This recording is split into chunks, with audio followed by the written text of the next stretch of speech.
పితా పుత్ర పవిత్రాత్మ నామమున ఆమెన్.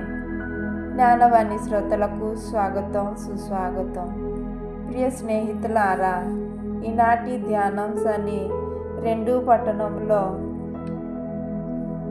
మొదటి పట్టణం 2 సాముయేలు 7వ అధ్యాయము 1-5 లూకాసు వార్త 1వ అధ్యాయము 67-79 వరకు ధ్యానించుకుందాము. ధ్యానము.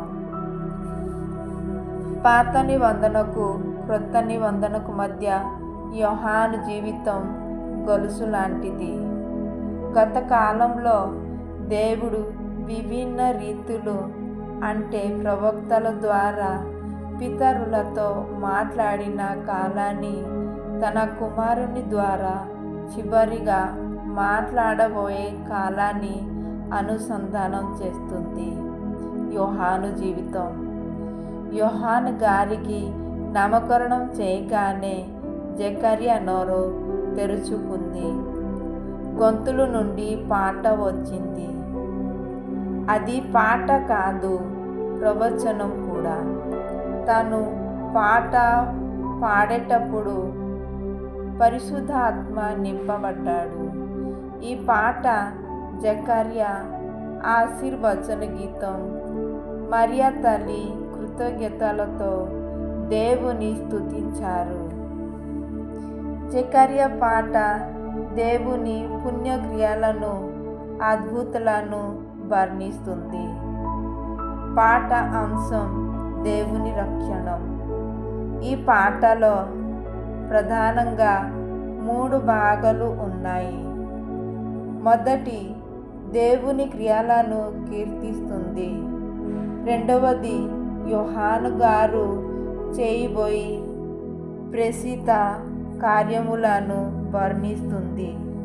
చివరిగా భవిష్యత్తులో దేవుని ప్రసిద్ధ కార్యములను వెల్లడిస్తుంది. ఆయన గీతములు ప్రధానంగా యోహాను బోధ ఎలా ఉంటుందో జకర్యా సూచించారు.